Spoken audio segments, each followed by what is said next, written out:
Welcome, all friends. And I don't know how we start our conversation. I have a number of limitations. The first limitation is my inadequate knowledge of English language, so which I find very difficult to express my feelings or thoughts. I always feel shortage of vocabulary. And secondly, Maharaj are choosing a very difficult topic to talk about. That is about how to help the dying people and what kind of help can be given to the dying people.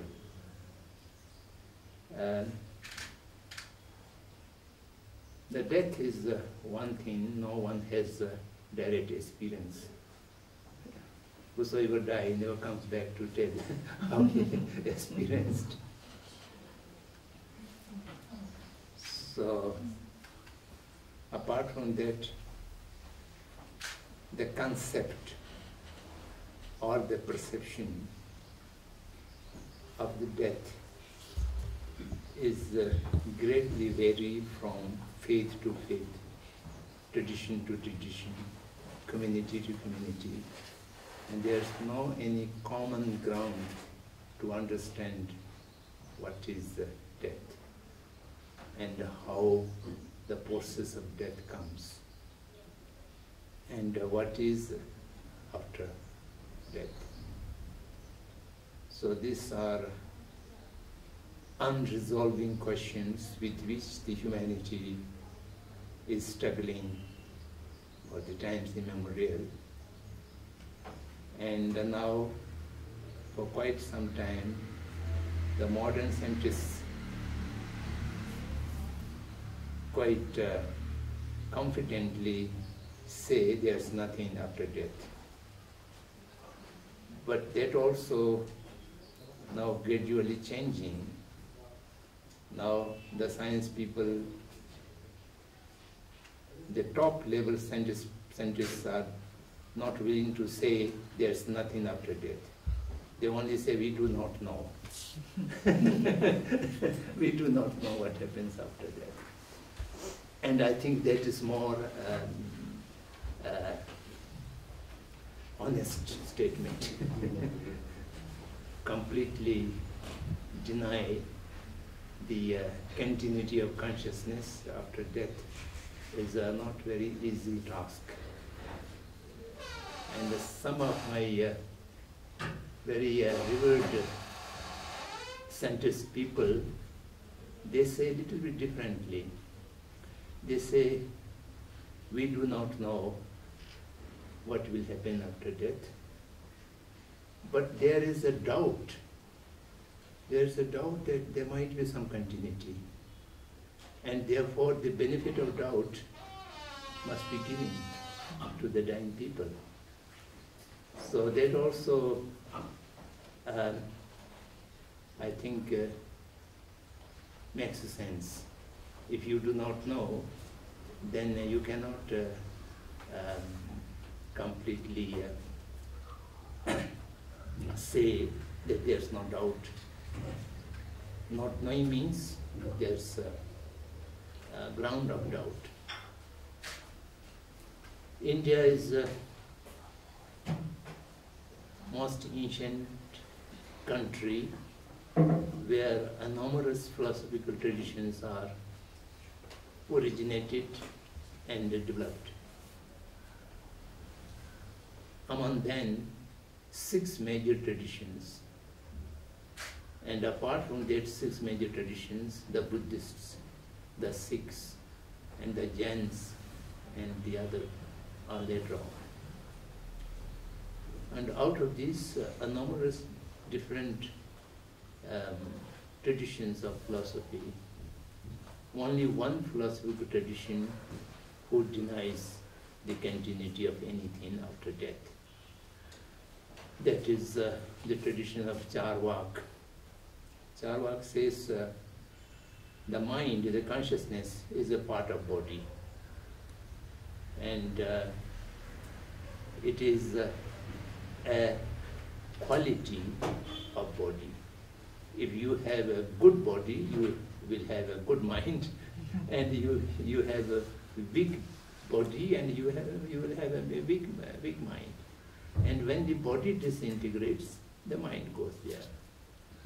And they take the metaphor like a wall and a painting on the wall. Beautiful painting on the wall is the quality of the wall. When you destroy the wall, the painting also goes away. So do marry in this life, and after death nothing will remain.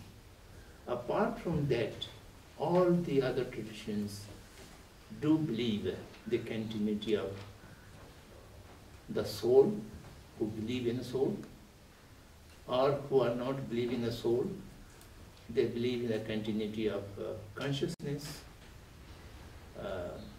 the real essence of a person. What is different makes to the body before death and after death?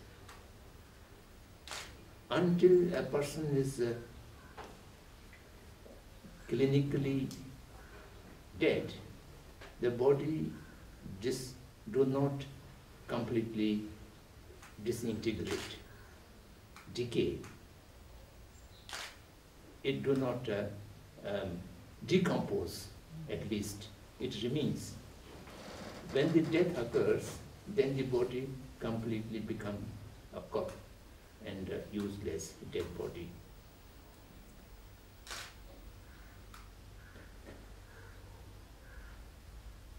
So the question is, how this two different state of thing which happens to a body. As long as a body is being owned by a thing which can be called as consciousness or conscience or a potential of knowing or feeling, then body automatically remains intact or do not decompose at least. And when that ownership, the ownership of consciousness goes away, then the body automatically decomposes. It cannot remain for several days. So this question of consciousness or the soul, or the in Hindu terms the Atma, and all these are not easy to understand, because it is not physically tangible. You cannot touch, you cannot distort or do something with it. It is a natural thing there. Now, in this world, the majority of people are believers. I don't know how much belief do they have, but they do claim that they are believers. Either Buddhist or Christian or Muslims or Hindus and so on and so forth. And all of those believers has a different way of believing the soul or the consciousness.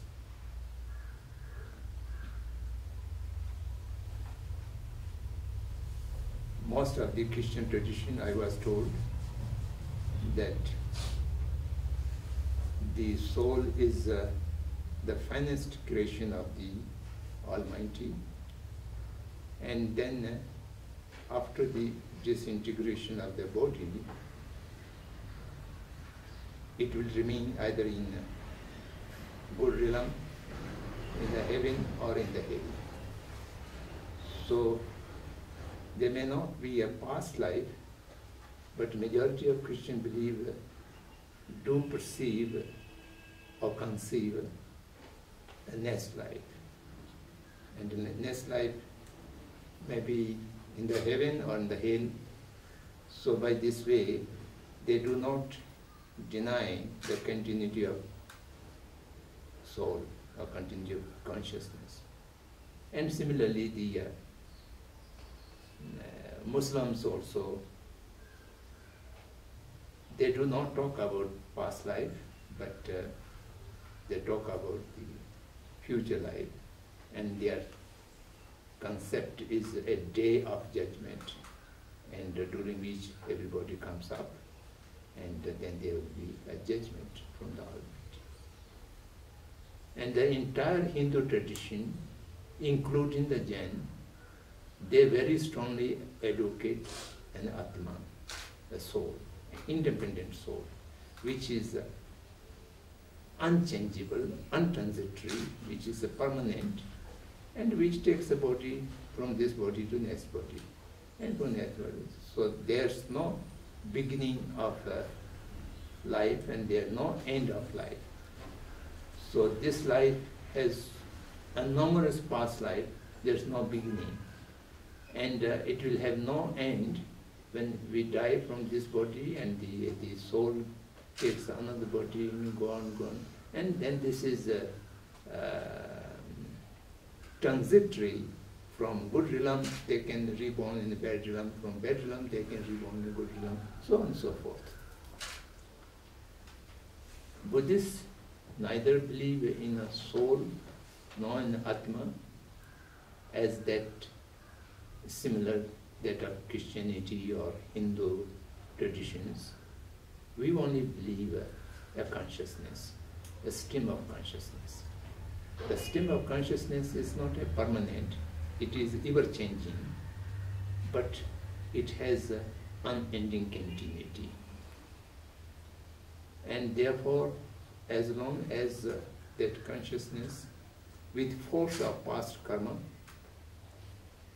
have a relationship with this body, the person is in coma or in unconsciousness or in consciousness, but as long as the stream of consciousness and body does not seize the relation or seize the ownership, the person is living.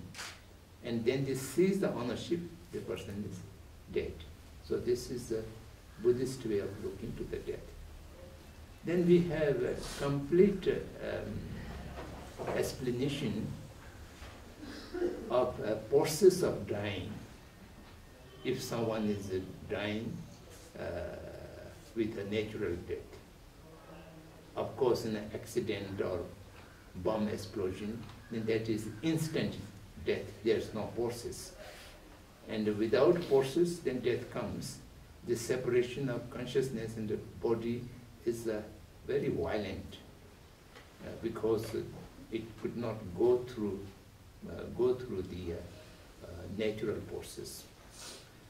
And if natural forces, a person is well practiced with the forces of death, then he or she can deal with the death quite easily. So these are, I'm beating the bush around. I do not know what kind of dying and death you are perceiving and you are dealing with. Excuse me.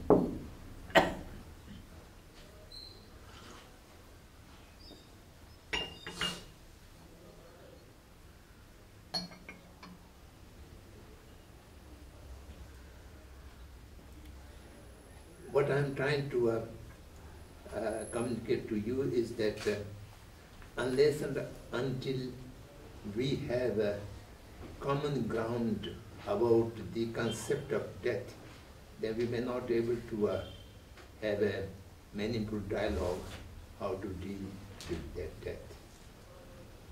So my submission is that the basic question is how to help the dying people. I think that is most important question before us.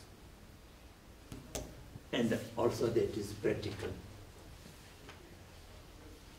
To help the dying people, we must know what is the dying person's faith and his or her perception of death. And if someone is a good Christian, and then to help the dying person must be in accordance with the Christian tradition. And someone is a Muslim or someone is a Sikh or whatever faith he or she belongs to, and we should respect their tradition and whatever kind of conception they might have, and we shall have to deal with that. Then someone is no believer, having no concept of death and dying. And for them also,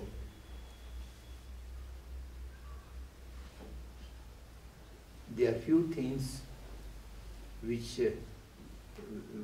we must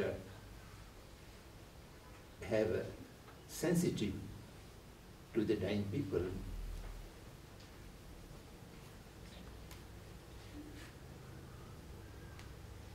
Believer or no believer, people do not welcome the death.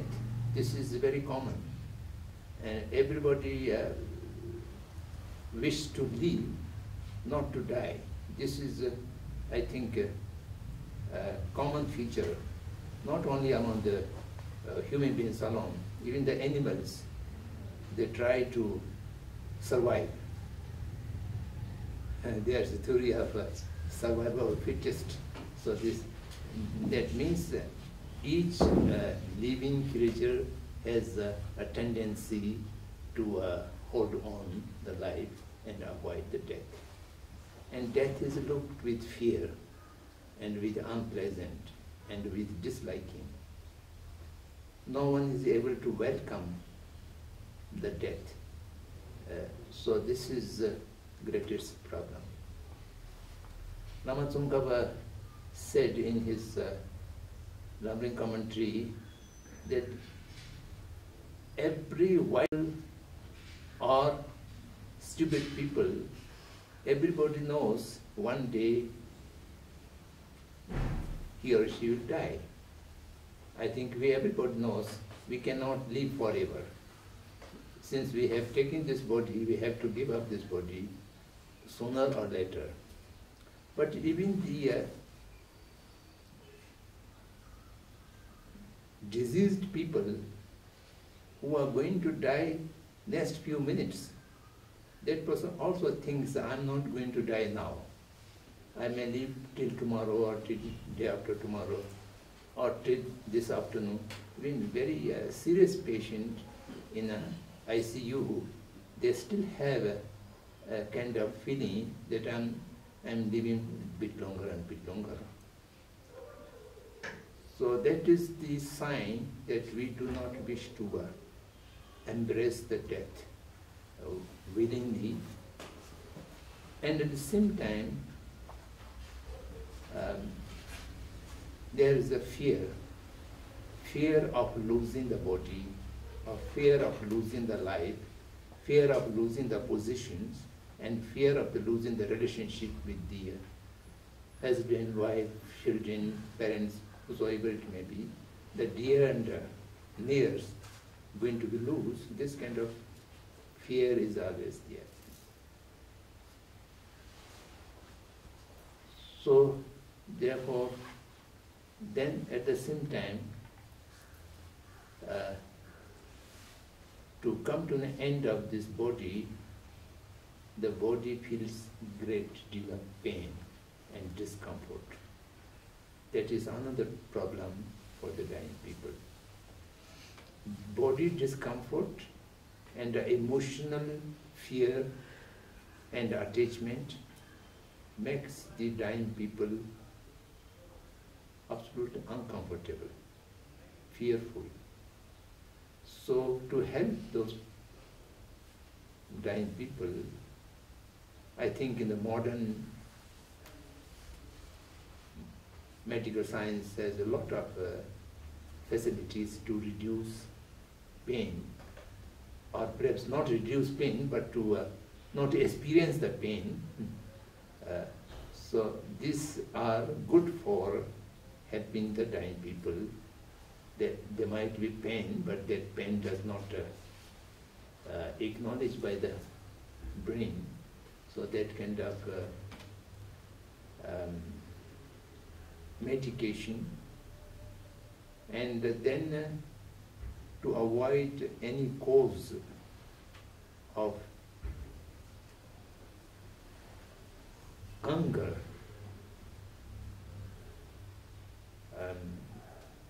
discontentment, fear, while a person is transiting from life to death.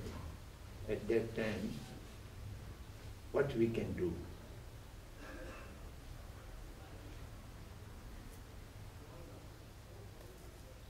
Not make any annoying sound around there,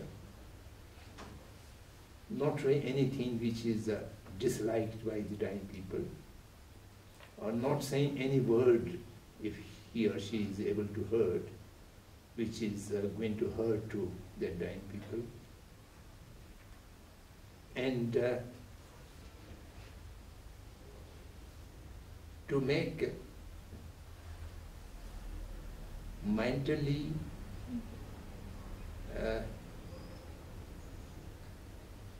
transit from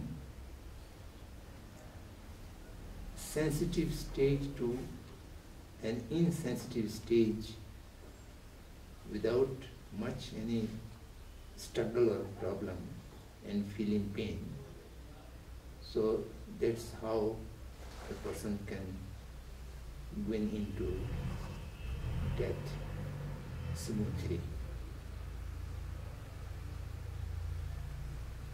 All the religious teachings are talking about this, and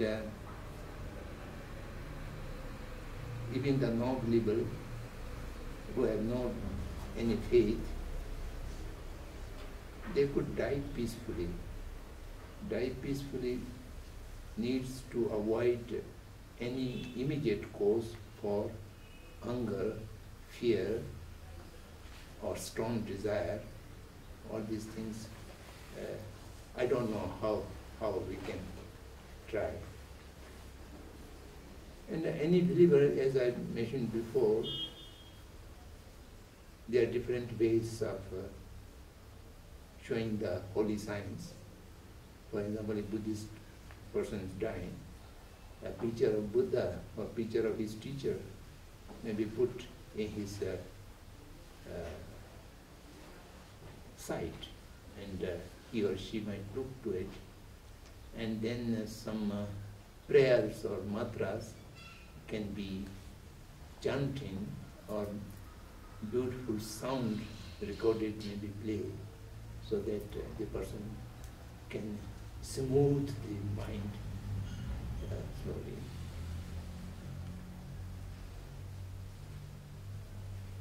I don't know how far it is scientific, but I personally do believe this, that a transition period from life to death, it may be about half an hour to hour, depending to the individual. At that period, not disturbing the body is also helpful. But in these days, you keep the body on a life support instruments, then it's difficult to leave the body undisturbed. Because at the time of transition, time of death,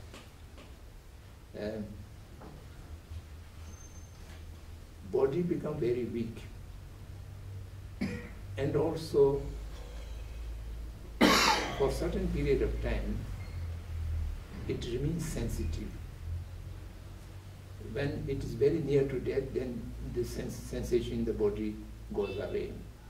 As long as the body is sensitive and there's touch or there's some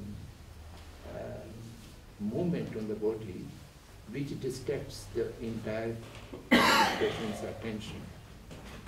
And that distraction of attention is again disturbing the smooth transition of the consciousness, or smooth entering into the death.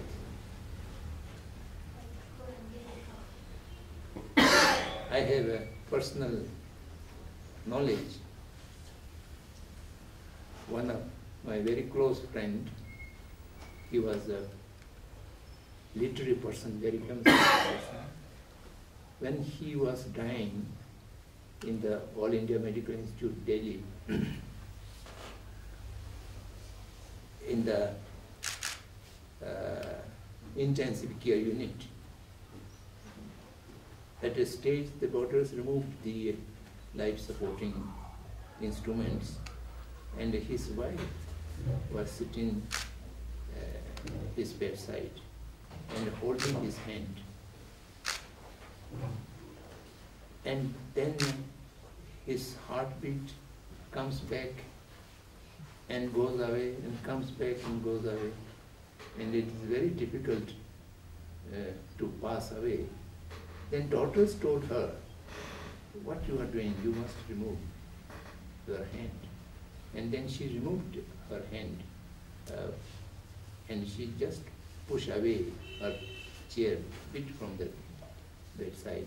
Then he just passed away. So that kind of bodily touch and disturbance also can disturb the smooth transition from life to death. It may appear absolutely unscientific. Today we always talk about scientific verification, but these are many times experiential, whether scientific or not scientific, it's experiential. So if we have some place for experiential things, these things need to be taken care of. Then from the Buddhist viewpoint, after clinical death, the transition of the consciousness may take immediately or may not take immediately. And before the transition of consciousness to cremate the body or to bury the body is not a good thing for the dying or the dead people. Now this is common knowledge to many people, even the many scientists, that Buddhists do have the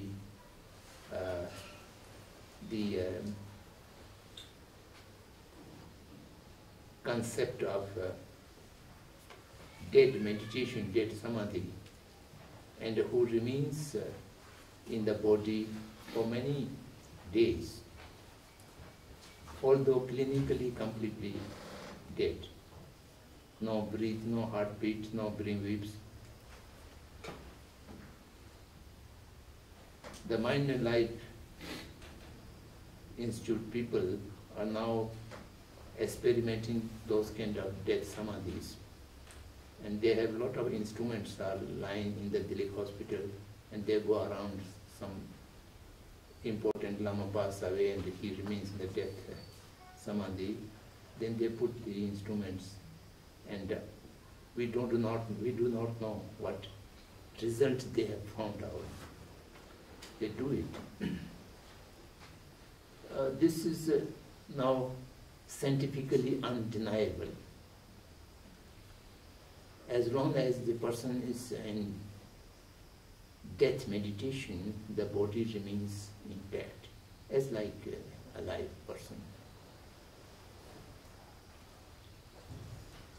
My root teacher, Samdhong Rinpoche, he passed away in the house of Kasan Ishi in Dharamshala. And he remained in that death samadhi for 13 days. And I was able to see him in that body on the 11th day. He passed away 11 days before, and when I come to see his body, it was just like he was alive. Absolutely clear face, and only thing is not breathing, no heartbeat, otherwise it's completely living body.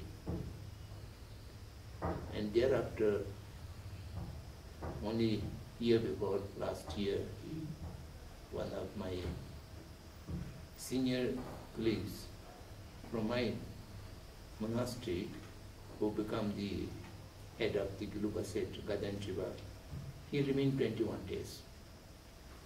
And during that 21 days, from Hubli and from Mysore, many medical doctors come and examined that body. And they declared that 21 days before, but he remained 21 days in death samadhi.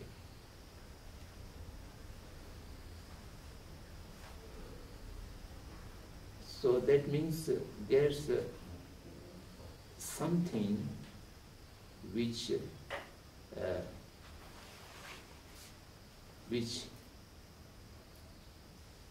what I should say, which gives up the physical body on its own will and turns it out.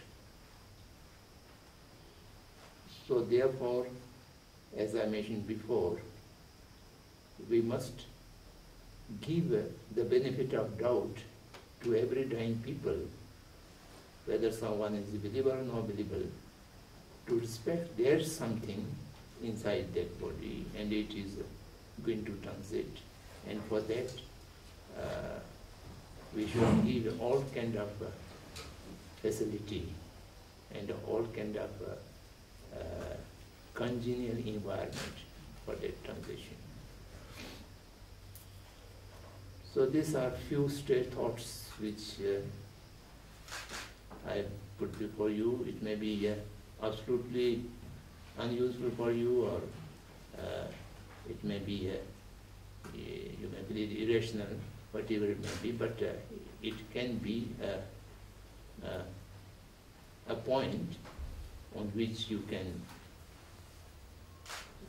think open and use your own rationality to examine about it.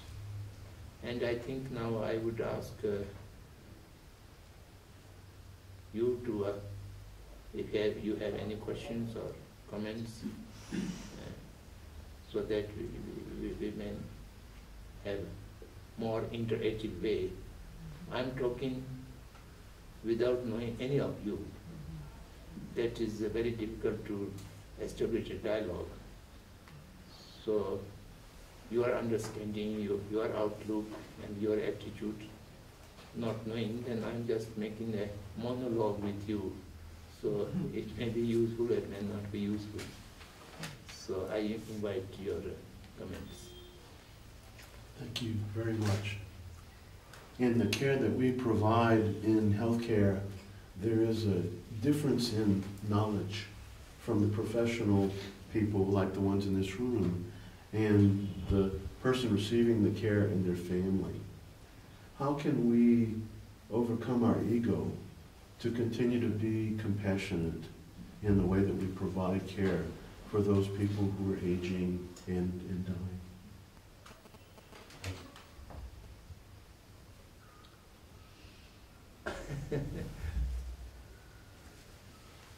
It's a very big question. I had help with it from a friend. We shall have to jointly find the answer for prolonged research and examination. I can't say anything. But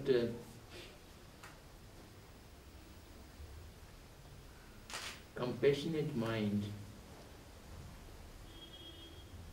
is absolutely necessary and indispensable for every meaningful care to anyone.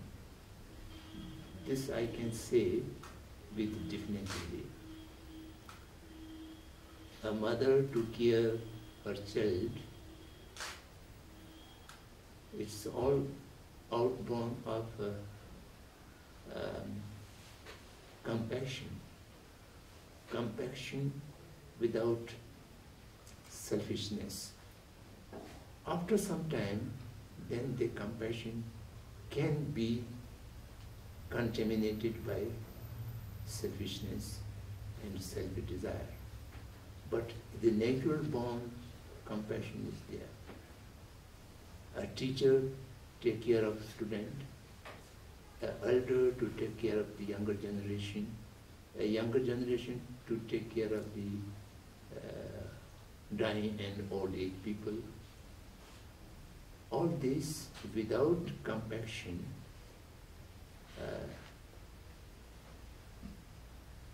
then everything becomes mechanical and trade. Mechanical and trade, that is not care. That is performing your,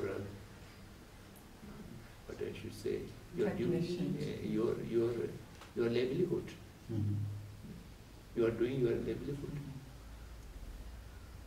And then that reduces the value of the entire action.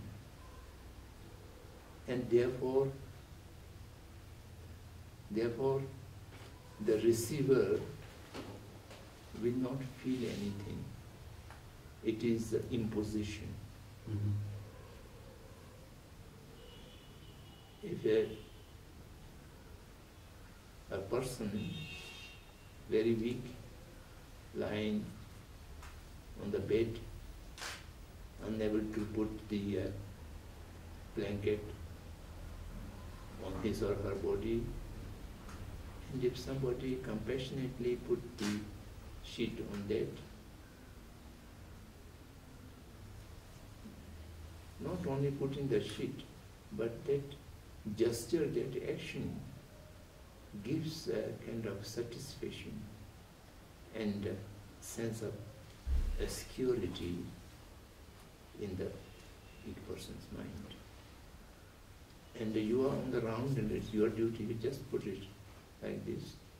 And the action is the same, but the receiver will feel the difference, Mhm. definitely. So now the question, how to create the compassionate mind? That is a big question. And first of all, I would say, everyone, all sentient beings, not only the human beings, all living creatures, they do have the seed, the potential of compassion. Everyone. So therefore you can cultivate it. You can give a boasting to evolving it.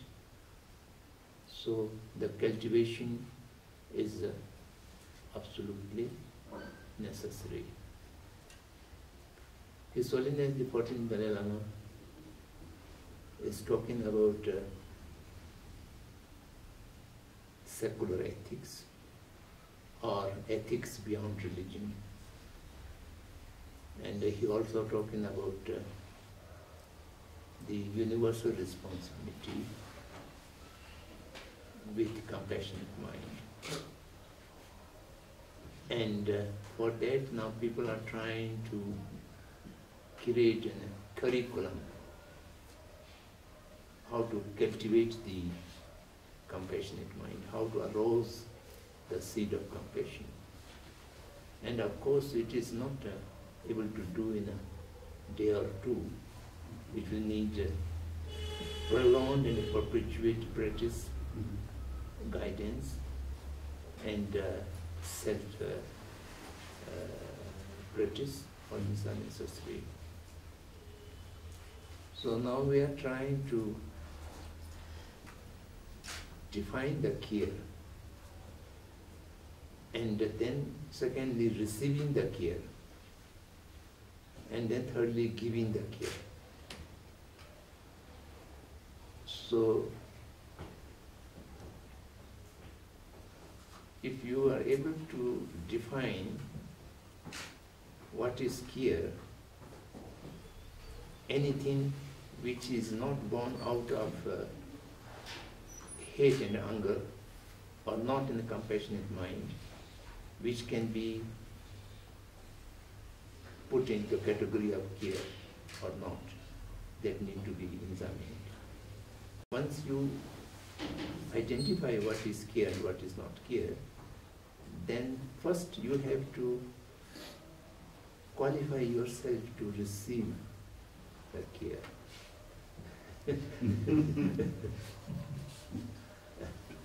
The real care cannot be purchased by dollar or by rupee. We can employ very professional nurses to take care of you by paying money, but that nurse does not have any compassionate mind. That compassionate mind you cannot purchase. So for that, what we are talking about receiving care, that means if the receiver does not have any seed of care, then expect and compassionate care from the giver is also not justifiable. So therefore, to practice how to receive care, and then you know the care, you know the how to receive the care, then you will be able to make yourself to give the care to others. And that is out of compassionate mind. Compassionate mind is very difficult to cultivate because compassion demands equality, a sense of equality of all living creatures. And that is possible but not easy. You need it years and years of practice and cultivation.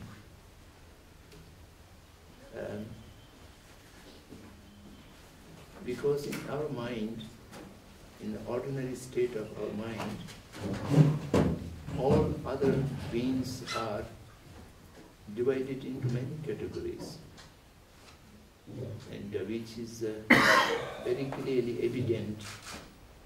For example, I listen to radio news or I read the newspaper, and they are all tragic news.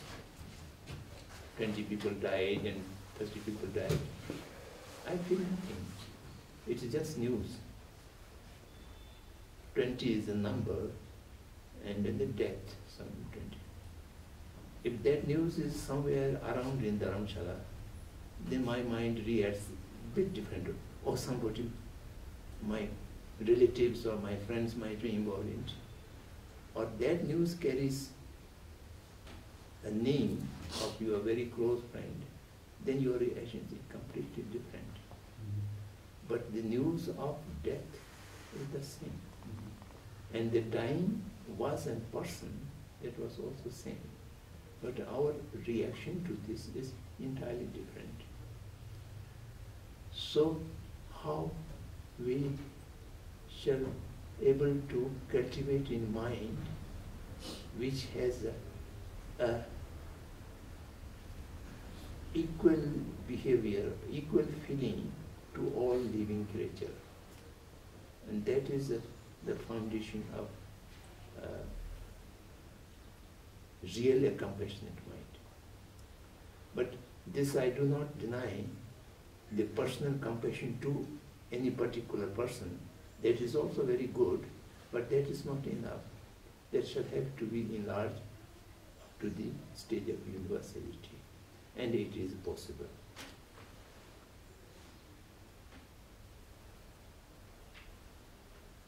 Thank you.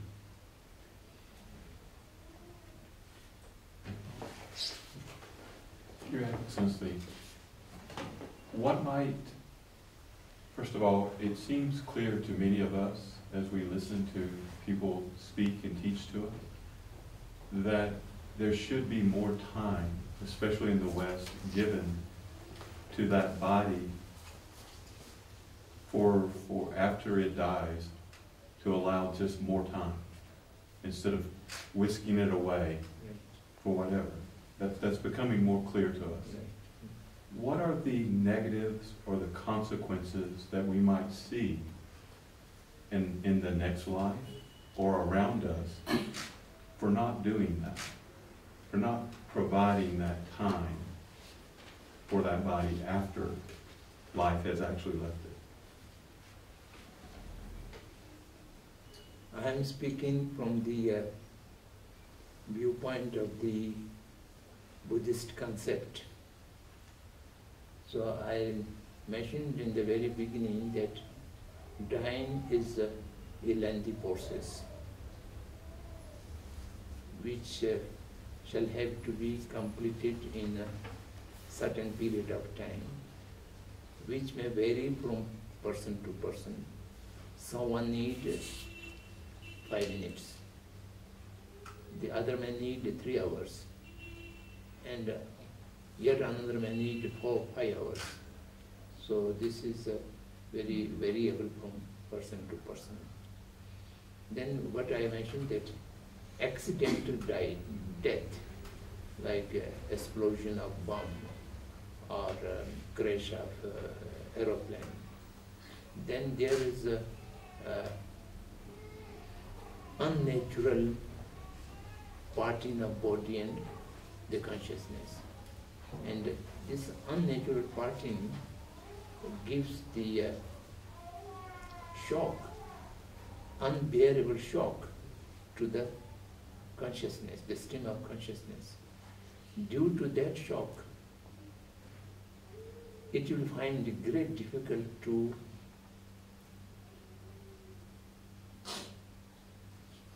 transfer from one body to the next body,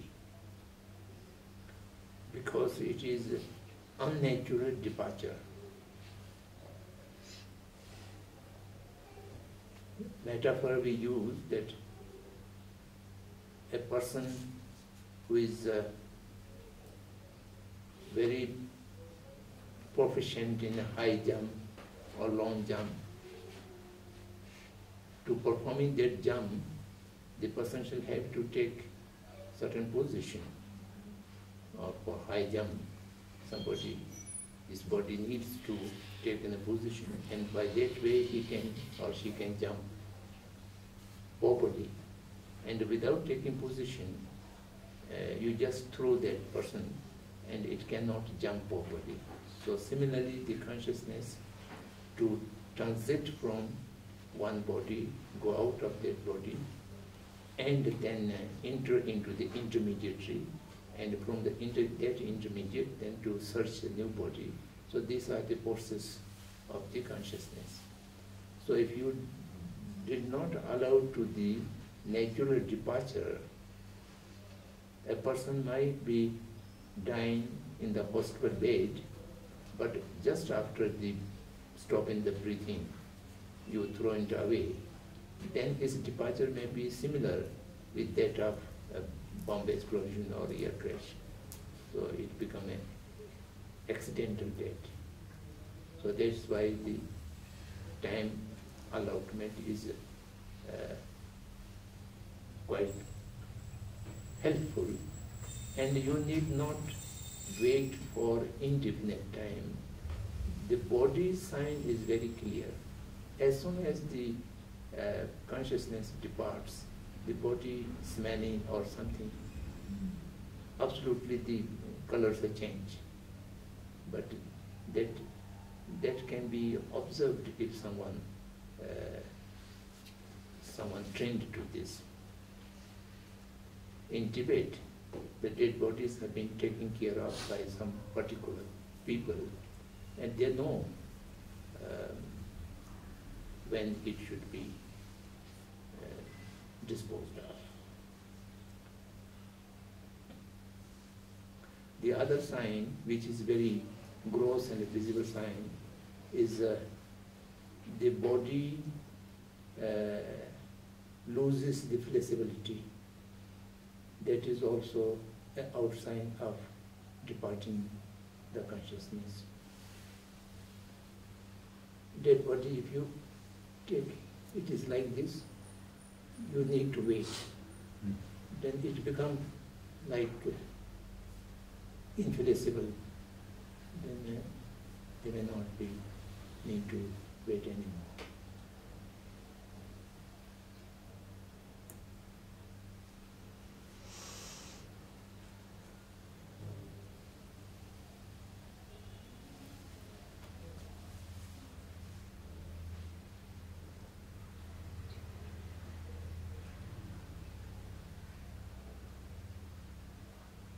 So, sir, we treat clients and work with people who are not actively dying and not there to care for their dying moment, some other illness or some other problem. And then we would go away and not be with them at their time of dying. What are ways that we can prepare ourselves or help treat them or care for them that might help them later when they do face dying?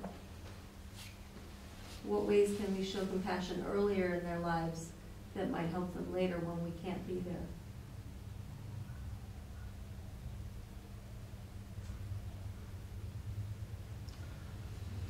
I could not follow your question very clearly. You try one. Try my words.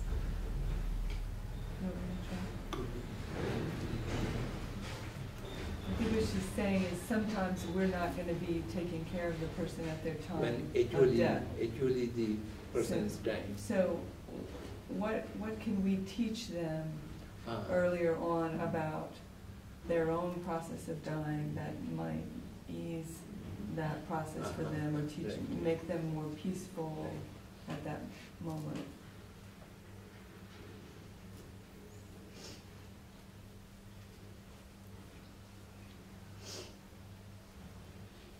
What the Buddhists do is mostly to make understand that death is inevitable and it can come at any time. How much the certainty of death and that much uncertainty when it comes. So this reality is, I think, people knows, everybody knows about it, but they do not accept it. So, to teach people to realize it internally and then accept it. By accepting it, it will reduce the fear. And when you are able to reduce fear to embrace death, as much as you can practice, no one can avoid death. And whenever it comes, it is inevitable.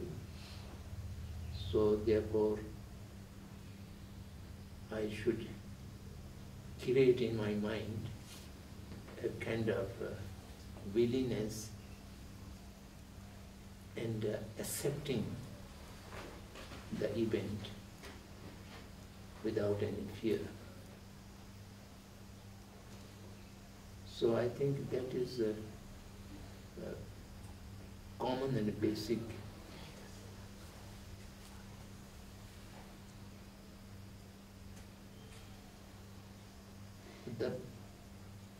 The fundamental thing is to have a peaceful death. We always call peaceful death. Peaceful death means the dying mind is not under tremendous pressure. To remove the pressure from the dying mind helps to have a peaceful death. So that, for example,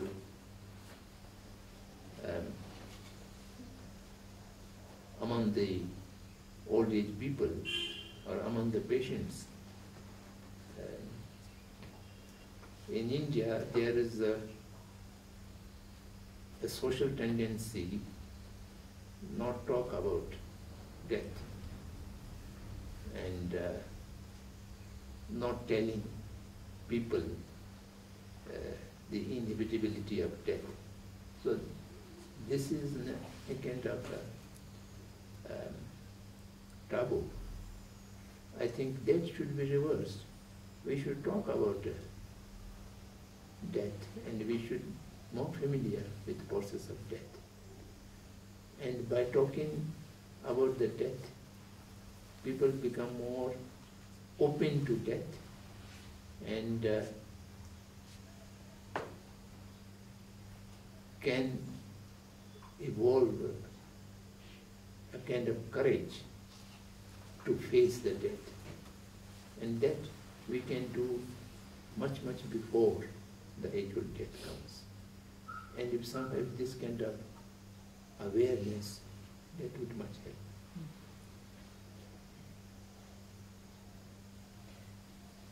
So if someone learns to meditate, been meditating for many years, I've wondered if that helps the process because you are in some ways separating from mind and becoming more in a place of awareness, so that does that make the process of transition more easier? Yes, for the practitioners there's a lot of process of practicing the death, but that cannot be applied to everyone.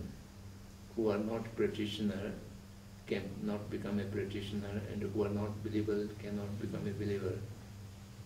Otherwise, for Buddhist people who are practicing the Tantrayana,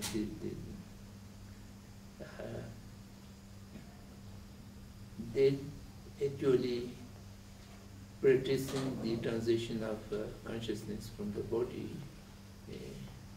They use the sleep, they use the dream, and they use the awakening.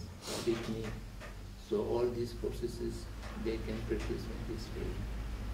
And when you are going into the sleep, if you are practitioner, you can recognize most of the process of dying. It is a quite similar process from awake to going to the sleep. There are some processes which we are not able to recognize now, but when you are practitioner, you practice. When from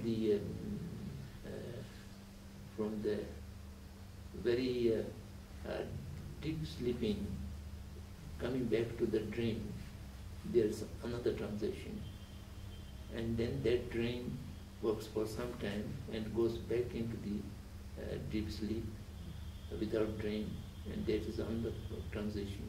Then from that sleep, come back to the awakening. That's also transition. And all these transitions are used to practice transiting the mind at the time of death.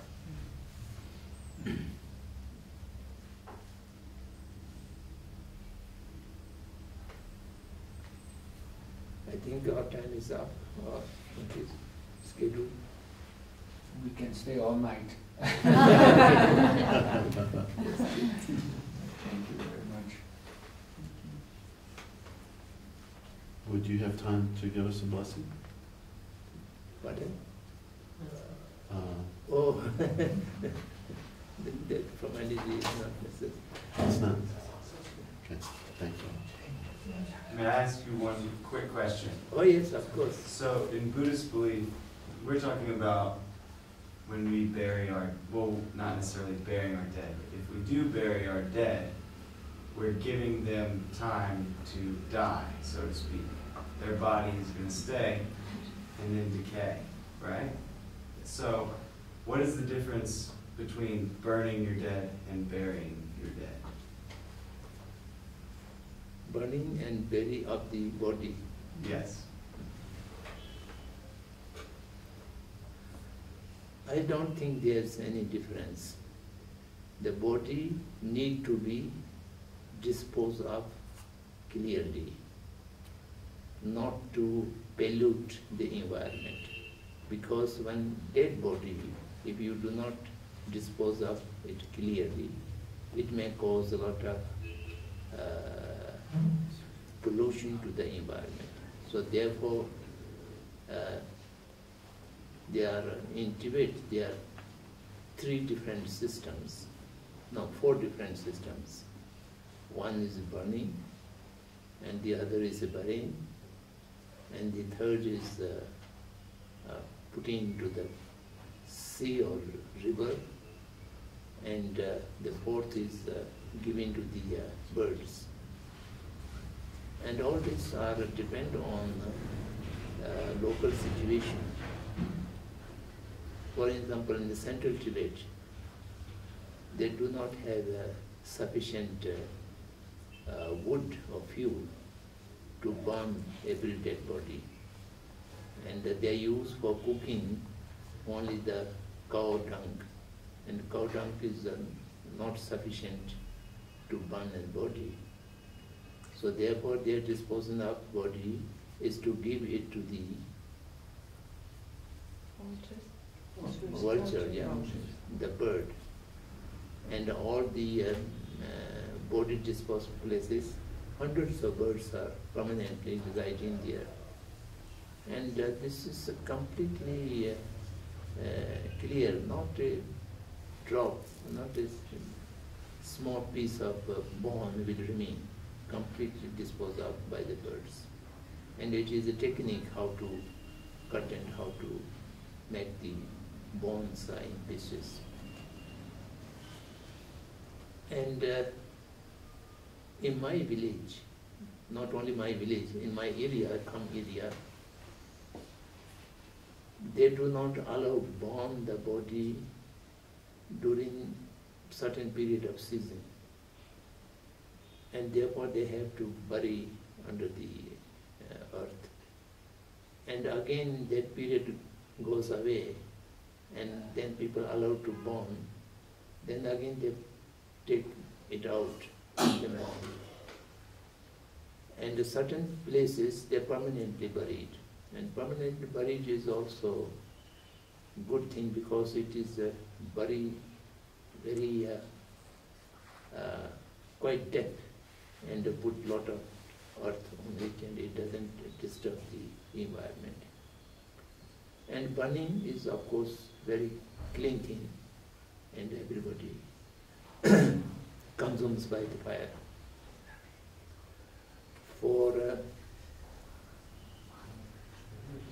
For disposing of the dead bodies by any means, I don't think there's a difference to the departed person. It is only for the rest of the society, not to damage the environment or the air or the places. So therefore a clear disposure is necessary.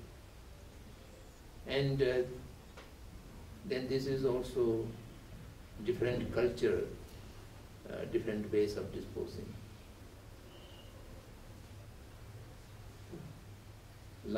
Lately, we used to oppose the way disposing body in the rivers and in the in the sea, because this is not a good way of disposing of, because it pollutes the water, it pollutes the sea, or it pollutes the living creatures in the sea. It may eat up by the fish and other things, but that not dispose of everything. It is a cause of pollution. Otherwise, bury, pauper bury, and burning, and giving to the vulture, these are good ways of disposing of.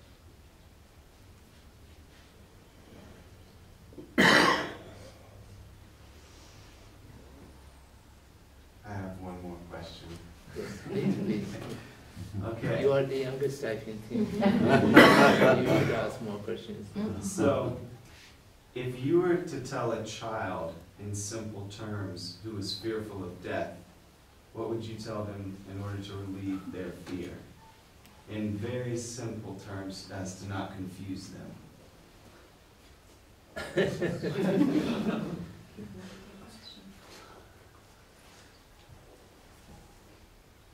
I don't know. That's a very big question.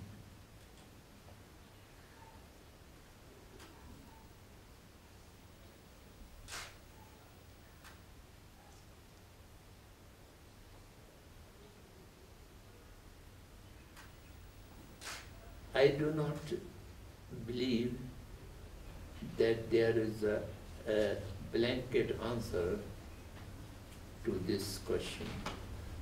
Not only a child, even the elderly people or young, each one has a different attitude, different way of thinking, and a different way of liking, disliking, different ways of rationality. So therefore, we shall have to find a different ways of telling things to different listener, and telling things to all listeners as a universalized method may not be possible. And commonly for a child mind should not be considered, as we do mistake at many times. We do think that the child's mind is irrational. And even the small child, they do have their own rationality. And according to their own rationality, we shall have to deal with them. And telling the death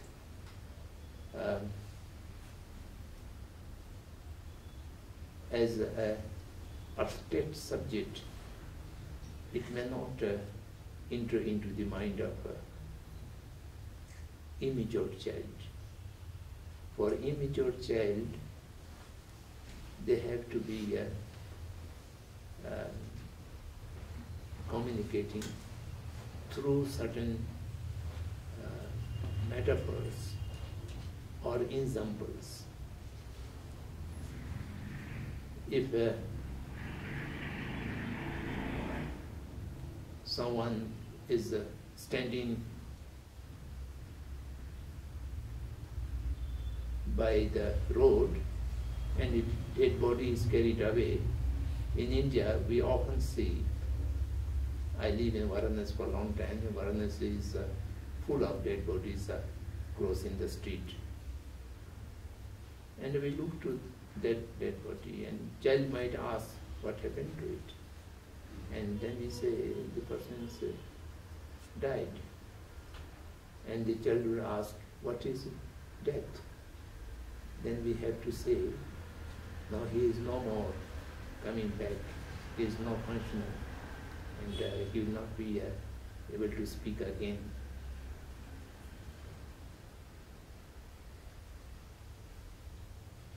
If you look the conversation between Siddhartha means the young age of Gautam Buddha, the Mahatma Buddha, and the Siddhartha was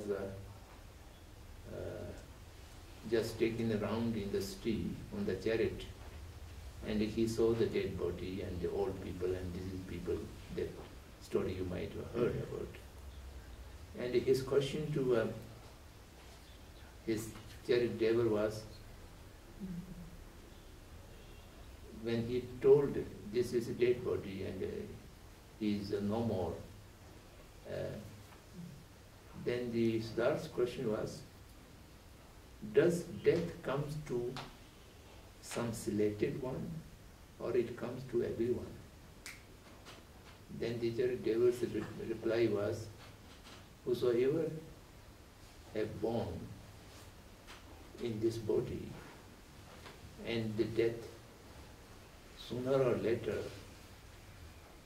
definitely come to everyone. It is completely universal.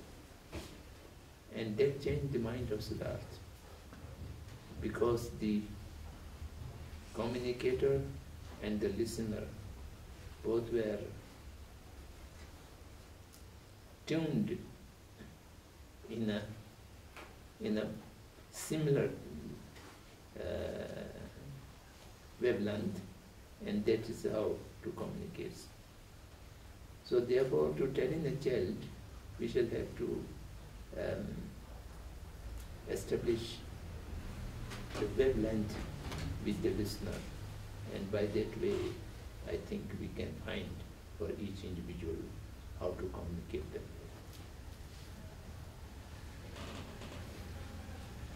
Okay. Thank you. Thank you.